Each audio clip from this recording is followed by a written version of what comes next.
Hello, YouTube. We got a lot to get into. Here it is. Yes, they're making another Switch, Lucy James. Do you want to know how much it costs?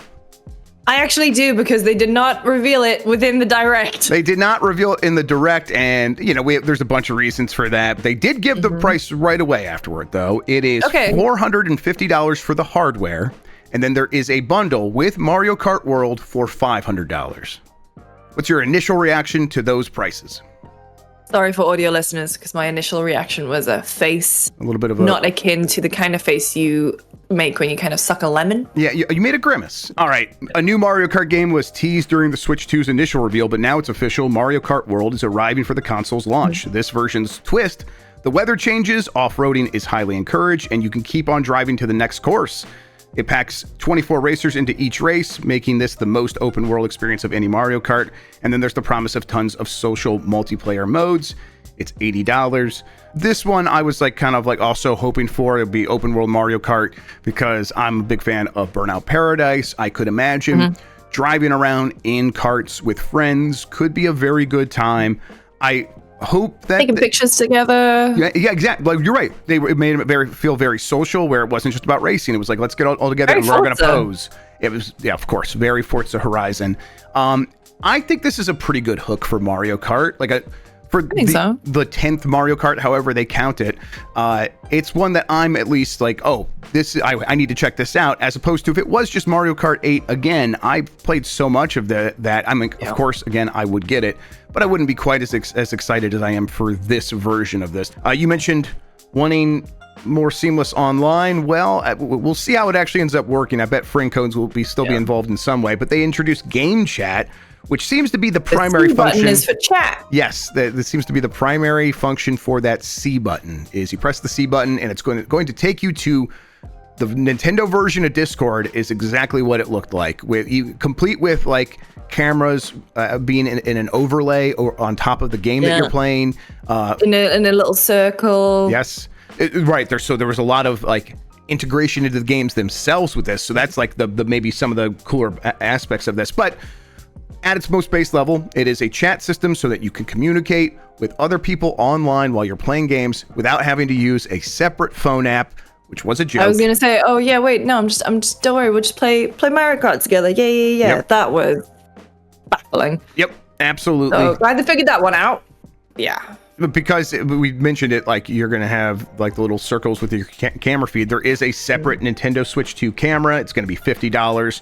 You plug that into the USB-C port on top of the Switch. So there's one on the bottom where you can still charge it in the dock, and then there's one on top of the Switch so you can add other accessories like this. Local play via Game Share. While the Switch allowed for local play on one console using two Joy-Cons, the Switch 2's Game Share function will allow pals to play each other in a local setting using a single shared game, even if the friend doesn't own a copy. That's something they've done on previous Nintendo consoles. So it'll be back. There will be basically share play. Either way, it's cool that this functionality is back. Nintendo Switch 2 Welcome Tour. So they have their own version of Astro's Playroom or one of these introductory demo collections. And it's going to cost money. It's not free. Nintendo's so weird. Basically you play as a little character that, I don't know, this is going to be a reference that Nintendo fans get, but it looks like the same characters from Clubhouse games, that one that came out for Switch.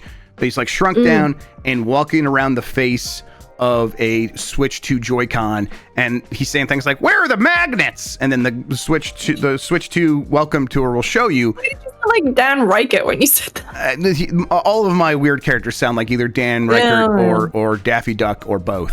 Yeah, I think that this is a neat thing. I can't imagine why they're charging. Why is this just not included in the Switch 2? You get a Steam Deck, Lucy, and that you get that little introductory thing from Valve, or you get their VR headset and you get the introductory games that show you what all this stuff does, and it's you're in Aperture Science Labs and you're messing around with stuff, and all that stuff's always free. What is wrong with Nintendo other than everything?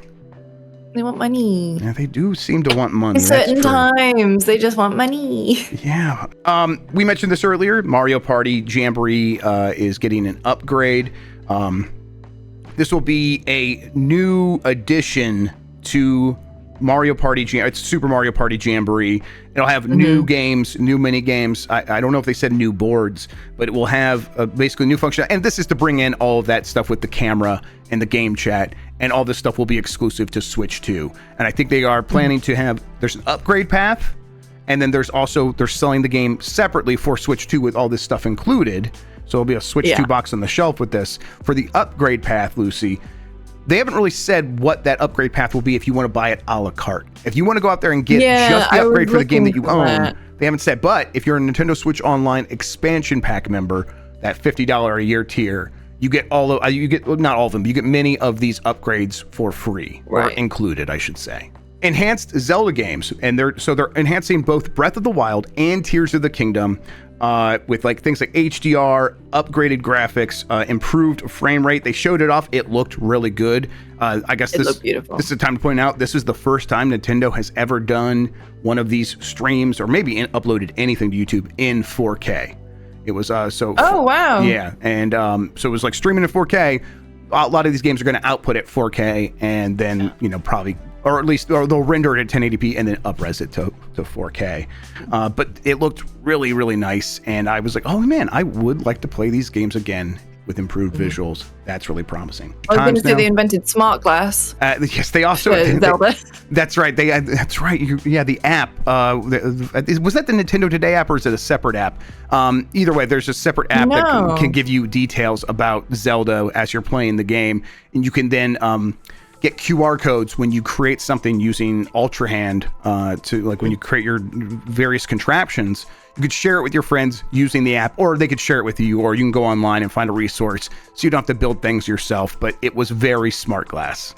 All right, next one was drag and drive. Basically, this is a way for them to have mouse functionality in one game, so that they can be like, here's something you can do.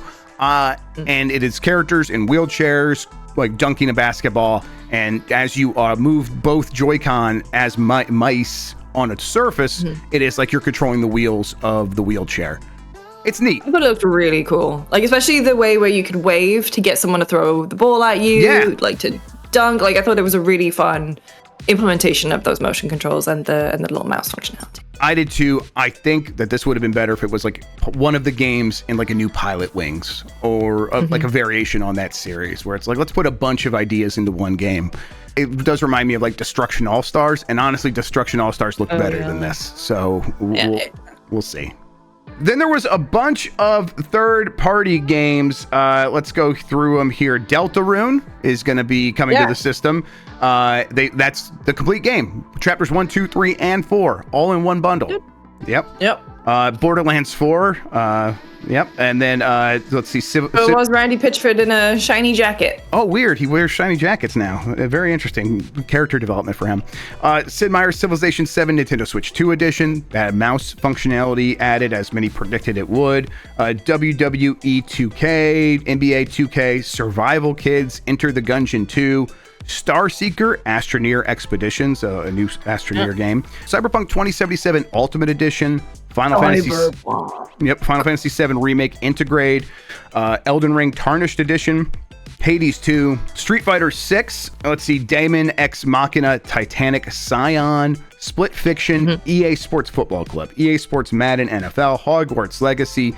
Funny to me that they put EA Sports on there, because those versions of FIFA are, what was it? IGN would give them 2 out of 10 every year, and they would copy paste their own review because EA would just copy paste FIFA every year. Yeah, I mean, I don't know if we know that's going to be the case anymore. This could be full fat FIFA. But it's still one of my favorite things IGN has ever done. I think that's a Simon Cardy special. It was a good move, and that's very fair to that game, because those were just roster updates, and that's it. And they were charging for it new every year. Hitman World of Assassination Signature Edition, and they showed off a glimpse, a sort of tease of Project 007, which is coming to Switch 2 as well from IOI Interactive.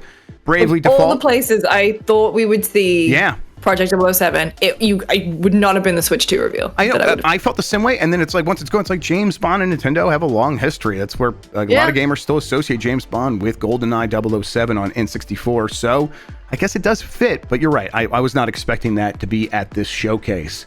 Bravely Default Flying Fairy HD Remaster, Yakuza 0 Director's Cut, Kinutsugami. Bro. Yeah. New cutscenes. Yeah, is that I'm gonna be playing. That's genuinely. I posted this on Blue Sky, but I was like, why is it? I'm 40 minutes into the direct, and Yakuza is the killer app for the Switch 2 for me. Hollow Knight Silk Song actually did appear in a sizzle reel for like 5 seconds. But they said it's coming out this year.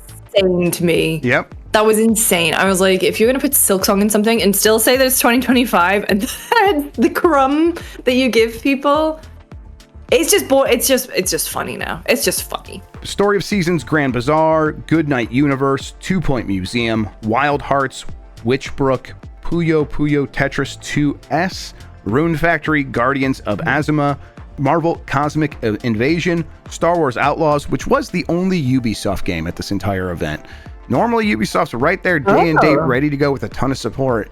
Seems like a Just Dance.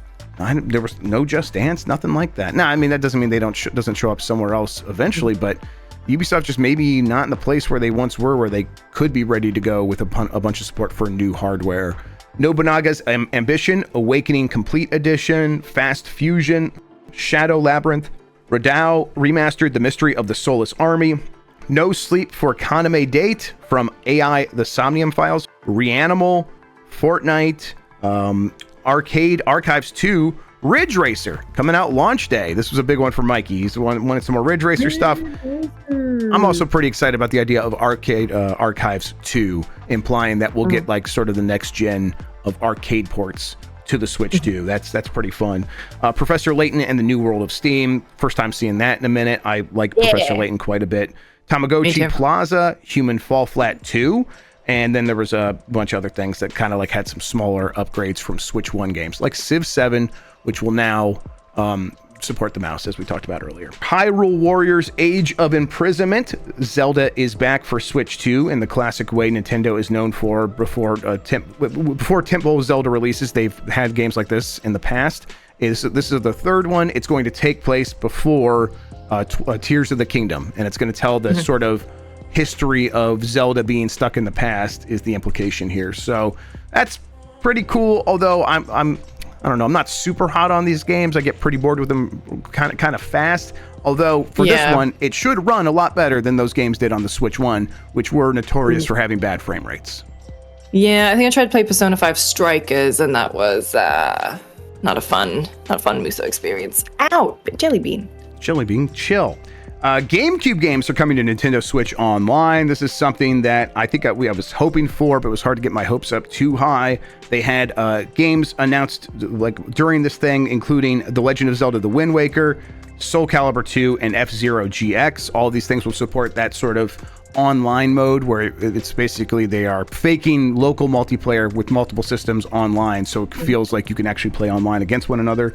And then games announced to come later include Super Mario Sunshine, Fire Emblem Path of Radiance, Pokemon Coliseum, Pokemon XD Gale of Darkness, Super Mario Strikers, Chibi Robo, Luigi's Mansion. Now, Metroid Prime 2 not announced for this. And that makes me think maybe there's still a chance, because Metroid Prime did not get a release date during this event. They did show off improvements for Metroid Prime 4, which included, like, it's going to run at 1080, 120 frames per second, which is a really wild thing for a Nintendo system. But I'm hoping that it's going to go like Pikmin did, where a month before Pikmin 4 came out, they put 1 and 2 on Switch, and that's long after they already had 3 Deluxe. So I'm hoping the situation is similar here, where a month out from Metroid Prime 4, whenever that comes out, now it's feeling like that's coming out later this year, we get Metroid Prime 2 and 3. That's definitely copium. That'd be the dream. You know, we mentioned all those third-party games. This is kind of like when they were happening. And then we got on the other side of that, and they sort of did the home stretch with FromSoftware's The Duskbloods, which really came out of nowhere for me. I was not expecting this. Really, we were watching it, and while I was looking, I'm like, it looks like a FromSoft game, but a lot of games look like FromSoft games these days because everyone's inspired by them. And so I was like, maybe this is that Castlevania game that has been rumored for a long time. And then I also wondered if it was Castlevania. It would have made a ton of sense. In fact, it would make more sense than what this actually is, which is FromSoftware's The Duskbloods. It is separate from that Elden Ring Night Rain game, but this is also kind of focused on multiplayer. It is an 8-player PvPvE title with online multiplayer at its core. Now, PvPvE makes it sound like something inspired by like an extraction shooter or something like that. I don't know. It's interesting. Yeah, my expectation here is it's 2 teams of 4 going in and competing for a big prize that you have to fight, in-game enemies to get. But then if you run into each other, you need to take the other team out. And there have been other games like that. I mean, the one that keeps coming to mind, I think there was like a Robin Hood game or something like that. That didn't do yeah. Exoprimal, baby. It's back and FromSoft's making it. That's a good example. Yeah. So I'm hopeful, and it looked really interesting. This game is exclusive to the Switch 2, they are saying. This is a Switch 2 game only. The way I read this, Lucy, is FromSoftware does like working with partners. And they've had some really good success working with Bandai Namco for a long time. I don't think they is Bandai even doing this? What's that? They're not mentioned. I don't think Bandai Namco's involved in this. This is just between Nintendo and FromSoft. But I think the way I read it is FromSoft did not necessarily love the way things went down with Bloodborne. And I think that they're like happy to go work with another big company on something like this. And Nintendo was apparently ready and willing to make that happen. That's the weird side of it to me, is Nintendo being like, yes, we'll help FromSoftware make an exclusive game for the Switch 2. But in terms of like, coming on this direct, Lucy, I think you mentioned it's like, this isn't a day one thing for me, and it was always going to be a day one thing for me. But I think if it didn't have this game, I would have been like, that direct felt like it didn't quite have everything it needed. It wasn't fully there. Clearly, still not enough first party games announced for the early part of the Switch 2's life. But the fact that it's like they have a FromSoft game that's exclusive, I kind of can't miss that. So this is interesting. But it's not until 26, so. That's right. This is not until 26. Yes, so people have plenty of time to get their hands on a Switch 2 before this comes out. Kirby Air Riders, which will launch this year. It is a sequel to the Kirby Air Ride game for the GameCube. Sakurai, I say it's a soft spot for this game. He has a soft spot for all of his games. So the fact that he returned to this franchise isn't too surprising. But maybe it's a little surprising because of how it fits into the lineup of the Switch 2, Lucy. They have Mario Kart, and then they have another racing game in Kirby Air Riders. That's a little strange, but they will play very differently. And I think Sakurai probably at this point is like saying to Nintendo, I'm just going to make what I want to make, and you guys can say yes or no. But if you say no, I'm just not going to work on anything for you. So I think he kind of can write his own checks at this point.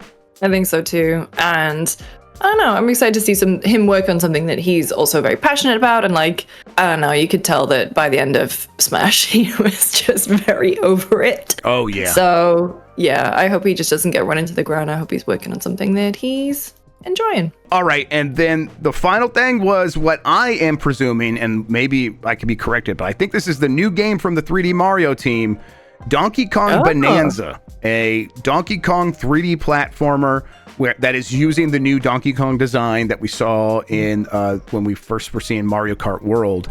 This game looks really good. It looked really fun. It looks really fun. I'm not a Donkey Kong person. Yeah, I don't think that's going to matter for this. Seems like Nintendo kind of taking Donkey Kong back and doing their own thing with it. So, like if you have a history of like Donkey Kong 64 and Donkey Kong Country, those are all rare games. And I don't think that Nintendo ever felt like those were fully theirs. Obviously, those games sold very well, especially the country games. So Nintendo adopted them. But I think there's a reason that this is a redesigned Donkey Kong. It's meant to be like this is a new, fresh start. And I think it looks fantastic, especially all these things that they're doing with like Donkey Kong punching the ground, picking up chunks of earth, and deforming the land like geomodding in Red Faction. It is a pretty wild thing to see. I mean, I'm seeing this. It looks like when you were punching all the bits in Astrobot and how fun that was, but now on a scale where you can deform the entire terrain. And we don't know like what the limitations are, but they definitely are showing a lot of that in this trailer, so it's going to be a focus. I am super excited about this. And this game is not some faraway thing. It's not even holiday. This is coming out in July. So Switch 2 will come out in June. Donkey Kong Bonanza will be there in July. To me, that feels like a pretty good 1-2 punch between Mario Kart and this. How are you feeling about the launch window from Nintendo? I like that they're giving it, like a month between these two releases. Because, I just, honestly, both of them really appeal to me, and I wouldn't know which one to jump into first. Yep. So I'm glad. In the meantime, thank you all so much for listening and watching. You are the best audience in gaming. Until next time, have a good one. Take care of yourself, and goodbye.